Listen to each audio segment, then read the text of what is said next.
और अब खबर राजधानी दिल्ली से, जहां पर करोल बाग में विशाल मेगा मार्ट शोरूम में बीती शाम लगी आग में 2 लोगों की जान चली गई। शनिवार को दोनों शव बरामद किए गए हैं, जिसमें से एक युवक का शव लिफ्ट के अंदर मिला है, जबकि दूसरे का शव इमारत के अंदर हॉल से कूलिंग ऑपरेशन के दौरान निकाला गया है। तो दिल्ली के करोल बाग में विशाल मेगा मार्ट शोरूम में एक गंभीर बड़ी आग लगी थी, भीषण आग लगी थी, जिसमें 2 लोगों की जान चली गई है। 2 लोगों के शव यहाँ पर निकाले गए हैं। ज़्यादा जानकारी इस मामले में दे रही है हमारी सहयोगी अनुष्का, जिन्होंने मृतक के भाई से बातचीत भी की है। दिल्ली के करोल बाग में भीषण आग लगने के बाद 2 व्यक्तियों की मौत हुई है। इस वक्त बातचीत करने के लिए हमारे साथ धीरेन्द्र के भाई मौजूद है मौके पर। सर, हमने देखा करोल बाग में विशाल मेगा मार्ट में कल जब आग लगी तो आपके भाई ने, जब वो लिफ्ट के अंदर फंसे हुए थे, तो आपको मैसेज भेजा था।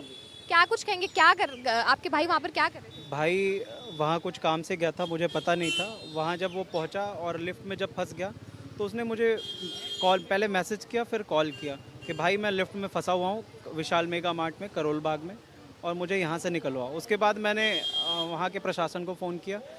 विशाल मेगा मार्ट के जितने भी लोग थे मैंने उन्हें फ़ोन किया, कोई फ़ोन रिसीव नहीं करा। वहाँ का जितना भी एडमिनिस्ट्रेशन था बिल्कुल कोई का फ़ोन नहीं आया, सबका ऑफ आ रहा था। उसमें भाई ने एक बात बोली कि भाई मैं चिल्ला रहा था। उसके बाद उन्होंने बिजली कट कर दी थी। वो लिफ्ट में था, कोई चेक करने नहीं गया, वो बिजली कट करके वहाँ से वो लोग निकल गए। वो चिल्लाता रहा, वहाँ कोई गया नहीं। फिर उसका वही लास्ट मैसेज और कॉल मेरे पाया था कि भैया सफोकेशन हो रही है यहाँ पे बहुत ज़्यादा, उसके बाद मुझे बचा लो। कितने घंटे के बाद पता चला कि विशाल फंसे हुए हैं? वो 6:54 पे मुझे कॉल किया था और रात में 2:30 बजे के करीब उसकी बॉडी निकली है। मतलब इतनी बड़ी लापरवाही हुई है उससे। 4-5 घंटे तो लोग मतलब 9 बजे तक तो लोग बता रहे थे कि लिफ्ट में कोई है ही नहीं। तो आपने कोशिश की कि आप वहाँ पर प्रशासन से बात? जी, मेरी पूरी कोशिश थी। मैं हर बार बात भी कर रहा था, लेकिन हर कोई अलग-अलग नॉलेज दे रहा था। जैसे मेरे कुछ दोस्तों को भी मैंने भेजा, मेरे चाचा का लड़का भी वहाँ पे गया। सब लोग गए वहाँ पे। वहाँ जितने लोग भी उससे मिले, कोई बता रहा था कि लिफ्ट में कोई नहीं है, कोई बता रहा है कि अभी हम देख नहीं पा रहे हैं।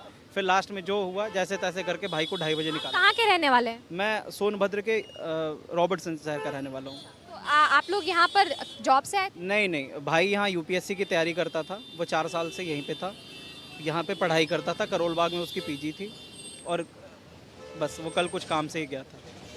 तो फिर कैसे आप लोगों को, अब क्योंकि हम देख रहे हैं कि बॉडी पोस्टमार्टम के लिए लाई गई यहाँ पर, क्या कुछ? कल जब वो आया तो मॉर्चरी हाउस में रखा गया था उसे रात बजे, क्योंकि हम बहुत दूर से आ रहे थे, मतलब 1000 किलोमीटर दूर से आ रहे थे। तो हम यहाँ सुबह करोल बाग थाने में आए। वहाँ पे जो फॉर्मेलिटीज़ थी वो पूरी हुई। बाकी वहाँ भी एफआईआर जो हमें लिखने में बहुत लेट हो रहा था, तो अभी जो उनका प्रोसेस है वो कर रहे थे। उसके बाद हम यहाँ आके बॉडी डिस्पैच करवा रहे थे, क्योंकि लेके भी जानी है। धीरेन्द्र यहाँ अकेले रह रहे थे? जी, धीरेन्द्र यहाँ अकेले रह रहे थे। जब वो फंसे तो उन्होंने किसी और को कॉल नहीं किया, सिर्फ आपको? नहीं, मुझे ही कॉल करा उसने, और फिर छोटे भाई को भी कॉल करा कि भाई, वही सेम चीज़ें उसने बताई कि सफोकेशन हो रहा है, दम घुट रहा है यहाँ पे।